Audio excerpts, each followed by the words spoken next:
नमस्कार दोस्तों, मैं आपका दोस्त अभिनव श्रीवास्तव आपके अपने चैनल इंग्लिश डोज विद अभी में आपका स्वागत करता हूं। दोस्तों, आज का टॉपिक हमारा हिंदी साहित्य से संबंधित है, जिसमें मैं हिंदी साहित्य से चुने हुए कुछ महत्वपूर्ण प्रश्नों को लेकर के आप लोगों के लिए बीच आया हूं। और दोस्तों, आज के सभी प्रश्न किसी न किसी परीक्षा से जो पूछे जा चुके हैं और आगे भी भविष्य में अन्य परीक्षाओं में पूछे जाने की उनकी संभावना है। तो दोस्तों, आज की वीडियो की शुरुआत करते हैं अपने पहले प्रश्न की ओर बढ़ते हुए। तो दोस्तों, अगर आपने अभी तक चैनल को सब्सक्राइब नहीं किया है तो सब्सक्राइब करें और बेल आइकन को टच करना ना भूलें। तो आइए दोस्तों, शुरू करें अपनी आज की वीडियो। दोस्तों, हमारा पहला प्रश्न है कि हिंदी नवजीवन के संपादक कौन थे। आप देख सकते हैं कि उत्तर प्रदेश लेखपाल परीक्षा में ये 1998 में पूछा हुआ प्रश्न है। दोस्तों, मैंने बहुत से पुराने एग्जामिनेशंस जितने भी हुए हैं उन सभी की कोशिश की है, जहां से जो भी मुझे अच्छा प्रश्न लगा है उसको मैंने लेने की कोशिश की है। तो पहला प्रश्न, हिंदी नवजीवन के संपादक कौन थे। तो आप देख सकते हैं इसका सही प्रश्न ऑप्शन सी है, जो कि हो जाएगा आपका हिंदी महात्मा गांधी। दोस्तों, अगले प्रश्न की अगर बात करें, अगला प्रश्न हमारा है कि इनमें से कौन सा उपन्यास प्रेमचंद्र जी का नहीं है। तो दोस्तों, ये भी लेखपाल की ही परीक्षा में पूछा हुआ प्रश्न है और इसका सही ऑप्शन नूरजहां है, क्योंकि गोदान, गबन, निर्मला और ये आपके मुंशी प्रेमचंद जी के उपन्यास हैं। नूरजहां आपका उपन्यास प्रेमचंद जी का नहीं है। अगली अगर बात करें कि ठेठ हिंदी का ठाठ के लेखक कौन है। दोस्तों, पहला ऑप्शन है बालकृष्ण भट्ट, दूसरा प्रेमचंद, तीसरा अयोध्या सिंह उपाध्याय हरिऔध और चौथा किशोरी लाल गोस्वामी। दोस्तों, सही उत्तर की बात करें तो सही उत्तर हो जाएगा अयोध्या सिंह उपाध्याय, ऑप्शन सी। और ये प्रश्न आपका दोस्तों ग्राम पंचायत अधिकारी 2002 में पूछा गया है। तो सारे प्रश्नों को आप देख सकते हैं कि सभी प्रश्न किसी न किसी परीक्षा में पूछे गए हैं और परीक्षा के दृष्टिकोण से महत्वपूर्ण है। अगले प्रश्न की दोस्तों अगर बात करें, अगला प्रश्न हमारा बनता है कि इनमें से शिव प्रसाद सिंह का उपन्यास कौन सा है। पहला, नीला चांद, या डाक बंगला, औरत, या राग दरबारी। तो दोस्तों, आपका सही उत्तर हो जाएगा ऑप्शन ए, नीला चांद। अगले प्रश्न की ओर अगर बढ़ें दोस्तों, तो अगला प्रश्न हमारा क्या कहता है। अगला प्रश्न पूछता है कि अनाम दास का पोथा किसका उपन्यास है। तो दोस्तों, ऑप्शन की बात करें तो उपेंद्र नाथ अश्क, मोहन राकेश, हजारी प्रसाद द्विवेदी या देवराज। तो ऑप्शन सी आपका हजारी प्रसाद द्विवेदी जी इसका सही उत्तर हो जाएगा। अगले प्रश्न की ओर बढ़ें कि हिंदी का प्रथम महाकाव्य किसे माना जाता है। तो दोस्तों, आपका सही उत्तर हो जाएगा ऑप्शन सी, पृथ्वीराज रासो। और दोस्तों, ये आपके बीएड के एग्जामिनेशन 2003 में पूछा हुआ प्रश्न है। तो जिन लोगों का भी भविष्य में बीएड का एग्ज़ाम है उनके लिए भी ये महत्वपूर्ण प्रश्न है। अगली अगर प्रश्न की बात करें तो अगला प्रश्न दोस्तों हमारा बनता है कि कौन सी रचना आधुनिक काल का राम काव्य है। तो दोस्तों, अगर इसकी बात करें तो इसका सही ऑप्शन आपका हो जाएगा, दोस्तों पूछा गया है आधुनिक काल का राम काव्य, ऑप्शन आपका बी हो जाएगा, साकेत। अगली अगर बात की जाए अगले प्रश्न की दोस्तों, तो अगला प्रश्न हमारा बनता है कि प्रेमचंद के किस उपन्यास को कृषक जीवन का महाकाव्य कहते हैं। मोस्ट इंपॉर्टेंट प्रश्न है दोस्तों, ये बैंक एग्जामिनेशन में पूछा गया है कि कौन सा उपन्यास प्रेमचंद जी का कृषक जीवन का महाकाव्य है। तो दोस्तों, आपका ऑप्शन ए सही हो जाएगा, गोदान। क्योंकि गोदान में दोस्तों कृषि जो एक मतलब किसी भी कृषक के, किसी किसान के जो जीवन का बिल्कुल एक जीता जाता जो है उसमें वर्णन किया गया है। तो इसलिए ऑप्शन ए सही हो जाएगा। नेक्स्ट क्वेश्चन की बात करें कि हिंदी गद्य का जन्मदाता किसको माना जाता है। तो हिंदी गद्य का जन्मदाता आपका माना जाता है भारतेंदु हरिश्चंद्र जी को। तो इस वजह से ऑप्शन सी सही हो जाएगा दोस्तों, आप देख सकते हैं कि मैंने सारे प्रश्नों का जो कलेक्शन लिया है वो अपनी कोशिश की है कि वो बेहतर से बेहतर मैंने प्रश्नों को चुनने की कोशिश की है।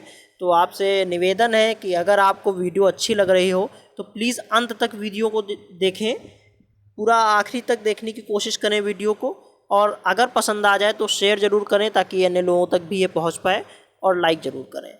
तो अगले प्रश्न की ओर अगर बढ़ें दोस्तों, अगला प्रश्न हमारा क्या कहता है कि कालिदास जी की अभिज्ञान शाकुंतलम का हिंदी अनुवाद किया। अगर हिंदी अनुवाद करने की बात करें दोस्तों, तो आपके राजा लक्ष्मण सिंह जी ने अभिज्ञान शाकुंतलम, जो कि कालिदास जी की रचना है, उसका हिंदी अनुवाद किया था। ये दोस्तों आपका यूपीएस एग्जामिनेशन में पूछा गया है।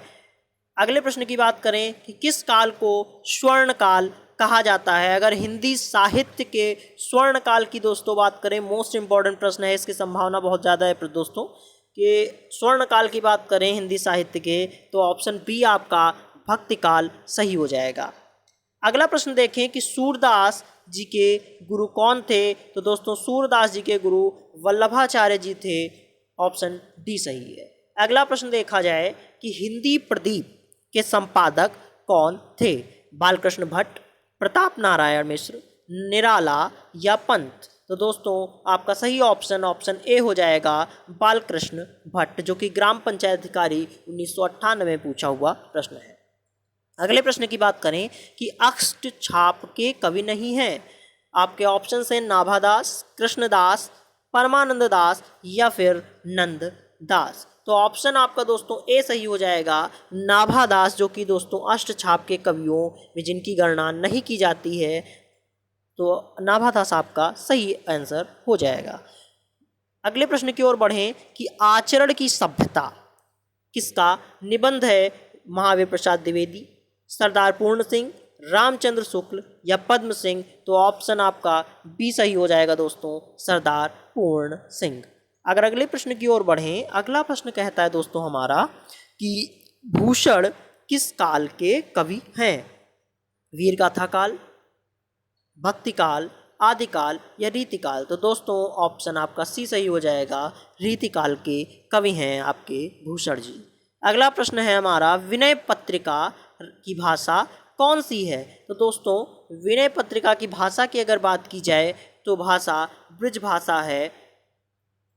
अगली बात करें दोस्तों कि अंधेर नगरी के लेखक कौन हैं। तो अंधेर नगरी का ऑप्शंस आप पहले देख सकते हैं, प्रताप नारायण मिश्र, भारतेंदु हरिश्चंद्र, हरिकृष्ण प्रेमी या राम कुमार वर्मा। तो सही ऑप्शन भारतेंदु हरिश्चंद्र हो जाएगा। अगला प्रश्न दोस्तों देखें तो आदिकाल में पहेलियाँ लिखने वाले कवि कौन हैं। तो दोस्तों पहेलियाँ लिखने के लिए आपके खुसरो जी को बहुत ज़्यादा जाना जाता है कि पहेलियों का जहाँ भी नाम आता है वहाँ खुसरो जी का नाम अपने आप जुड़ जाता है। तो ऑप्शन बी सही हो जाएगा, खुसरो। अगले प्रश्न की अगर बात करें कि निम्न में से कौन सा निबंध हजारी प्रसाद द्विवेदी जी का नहीं है। मोस्ट इंपॉर्टेंट क्वेश्चन है दोस्तों ये। अशोक के फूल, कोटज, वृत्त और विकास या विचार प्रवाह। तो दोस्तों अगर बात करें कि कौन सा नहीं है, तो वृत्त और विकास हजारी प्रसाद द्विवेदी जी का नहीं है। अगला प्रश्न देखा जाए अगर दोस्तों कि परमाल रासो किसके द्वारा रचित है। तो आप देख सकते हैं ऑप्शन डी यहाँ पर सही हो जाएगा, जगनिक। अगले प्रश्न की ओर अगर दोस्तों हम बढ़ते हैं तो अगला प्रश्न दोस्तों हमारा है कि मृगावती किसकी रचना है। उस्मान, मंझन, जायसी या कुतुबुन। तो दोस्तों आपका ऑप्शन सी कुतुबन सही हो जाएगा। अगला प्रश्न राष्ट्रवादी कवि रामधारी सिंह दिनकर को उर्वशी के लिए पुरस्कार किस वर्ष दिया गया था। तो दोस्तों मोस्ट इंपॉर्टेंट प्रश्न है दोस्तों, याद रखिए 1972 में दिनकर जी को उनकी कृति उर्वशी के लिए पुरस्कार से सम्मानित किया गया था। अगला प्रश्न अगर देखा है दोस्तों कि हिंदी भाषा और साहित्य नामक ग्रंथ के लेखक आपके कौन हैं। तो दोस्तों इसका सही ऑप्शन सी हो जाएगा, डॉक्टर श्याम सुंदर दास। अगले प्रश्न की ओर अगर बढ़ें कि तदीय समाज की स्थापना किसने की थी। Option A Dayanand Saraswati, option B Raja Ram Mohan Roy, option C Bharatendu Harishchandra या ऑप्शन डी केशव चंद्र सेन। तो दोस्तों आपका सही उत्तर भारतेंदु हरिश्चंद्र हो जाएगा। अगला प्रश्न अगर लिया जाए कि मधुलिका जयशंकर प्रसाद की किस कहानी का पात्र है। दोस्तों मोस्ट इम्पॉर्टेंट है, जो लोग दोस्तों आपका पीजीटी या टीजीटी हिंदी से भी एग्ज़ामिनेशन अभी अटेम्प्ट करेंगे आगे, इन केस अगर जब भी आपका एग्ज़ाम होता है तो उनके लिए भी ये प्रश्न बनने के बहुत ज़्यादा चांसेस हैं कि मधुलिका जयशंकर प्रसाद की किस कहानी का पात्र है, किस कहानी की पात्र है। ऑप्शन ए आकाशदीप या इंद्रजाल, गुंडा या पुरस्कार। तो दोस्तों ऑप्शन डी आपका पुरस्कार जो था उसकी एक पात्र थी मधुलिका। दोस्तों ये कहानी बहुत ही अच्छी है, अगर समय मिले तो आप ज़रूर पढ़िएगा और इस तरह के प्रश्न आपके दोस्तों बनने के बहुत ज़्यादा चांसेस हैं।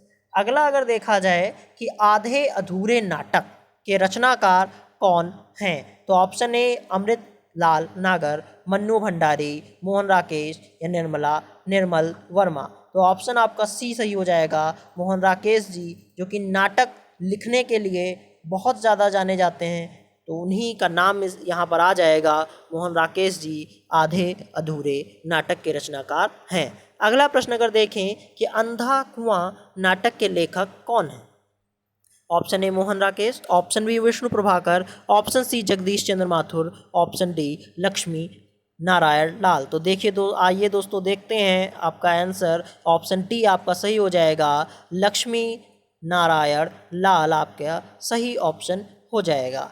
अगले प्रश्न की ओर अगर देखें दोस्तों कि सूफी संतों की शैली को क्या कहते हैं, तो मरसिया, मनस्वी, गज़ल या तर्जुमा। तो दोस्तों सही ऑप्शन आपका मनस्वी हो जाएगा, जो कि सूफी संतों की शैली होती है। अगले प्रश्न की ओर दोस्तों बढ़ें कि मेरी तिब्बत यात्रा के रचनाकार कौन है, तो दोस्तों श्री राम शर्मा, बनारसी दास चतुर्वेदी, महादेवी वर्मा या राहुल सांकृत्यायन। तो दोस्तों आप जानते हैं कि राहुल सांकृत्यायन जी को घूमने के लिए मतलब उन्होंने लगभग ज़्यादा से ज़्यादा जो है देशों की यात्राएं भी की थी।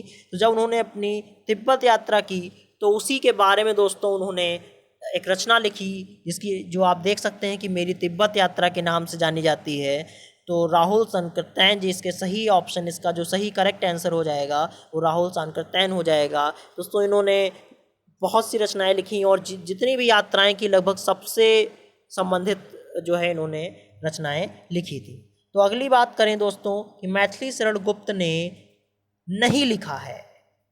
ध्यान दीजिएगा दोस्तों, जब नहीं का प्रश्न आ जाता है तो वहाँ पर थोड़ा ध्यान दिया करिए कि साकेत, कामायनी, जयद्रथव्रत या यशोधरा। तो ऑप्शन आपका बी हो जाएगा, कामायनी। दोस्तों बता दें कामायनी जयशंकर प्रसाद जी की रचना है, इसलिए ऑप्शन सही हो जाएगा। अगर अगले प्रश्न की बात की जाए कि किस कवि को कवियों का कवि कहा जाता है, मोस्ट इंपॉर्टेंट प्रश्न है दोस्तों ये, कि धर्मवीर भारती जी, शमशेर बहादुर सिंह, रघुवीर सहाय या सर्वेश्वर दयाल सक्सेना। तो दोस्तों शमशेर बहादुर सिंह जी को कवियों का कवि कहा जाता है। ये मोस्ट इंपॉर्टेंट प्रश्न है दोस्तों। अगर वीडियो अच्छी लग रही हो तो प्लीज़ उसे लाइक जरूर कर दें।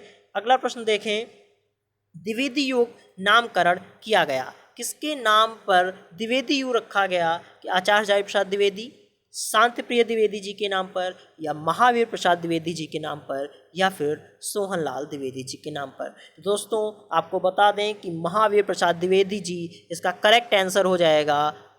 अगले प्रश्न की ओर बढ़ें, अन्या से अनन्या किसकी रचना है, मैत्रेय पुष्पा, मृदुला गर्ग, प्रभा खेतान या कृष्णा सोबती। तो दोस्तों प्रभा खेतान जी की रचना है अन्या से अनन्या।